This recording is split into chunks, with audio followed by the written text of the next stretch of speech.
This video shows you how to configure the Dynamics 365 for Operations build system for effective application lifecycle management, also known as ALM. Sign into your Visual Studio Team Services project, also known as VSTS. The project homepage displays an overview of the project. Click Builds and Release, and then click Builds to navigate to the build page, where you can see the build definitions and information about recent builds. A list of build definitions will be shown. The default build definition is Dynamics 365 for Operations, Build Main. A build definition contains the location of the source files and the set of steps required for a build. We'll explore changes to both of these as we create new build definitions. First, we'll create a build definition that uses source files from a different branch. The main branch is created by default. To promote good development practices, a dev branch is recommended. This part of the video explains how to configure a build definition for the dev branch. The steps are the same for any branch that you create for any reason. The default build definition is for the main branch that was created by the code upgrade from Dynamics AX 2012, or when the build machine was deployed. We are going to create a build definition that gets source code from the dev branch. To create a new build definition, click the ellipses button, the three dots to the left of the build definition, and then click Clone. A clone is an exact copy of the original, in this case, a build definition. Click Clone to create a copy and put it in edit mode. The build tasks are on the left and include Get Sources, Prepare for Build, and Build the Solution. We need to change the source location to the dev branch. To do that, click the Get Sources task. The details of the Get Sources task are on the right. For the workspace mappings, you need to change the server path values for the map and cloak types.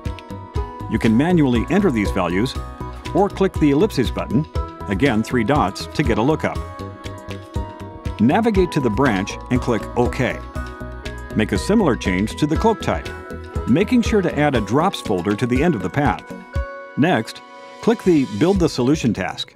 Click the ellipses button, the 3 dots, next to the project field to select the AX modules build.proj file in the dev branch. Click OK. If the branch doesn't have an AX modules build.proj file at the root, you can copy one from another branch, because they are not branch specific.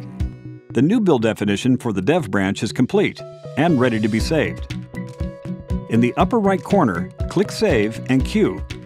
Choose Save. The default folder in the Save Build Definition window is OK for this demo, or you can change it as needed. Click Save. Click Builds in the upper left corner to return to the build page. Click All Definitions to see all the build definitions, including the one that you just created. Hover over the Dynamics 365 for Operations Build Main Clone Build Definition and click on the ellipsis button. Click Rename. Enter a new name, such as Dynamics 365 for Operations, Build Dev. Click OK. The Dev branch build definition is now ready to perform a build. This is the end of the steps to create a build definition. Click Builds and Release, and then choose Builds to navigate to the build page, where you can see the build definitions and information about recent builds. The build definition that you created is Dynamics 365 for Operations, Build Dev.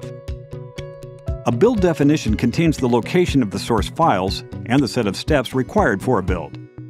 Now, you'll modify the steps of a build definition. Select the Dynamics 365 for Operations, Build Dev Build Definition. Click the ellipses button, the 3 dots to the left of the build definition, and then click Edit. Next, you're going to update this build definition to run once a day at the end of the day. To do that, click Triggers, just below the build definition name near the top.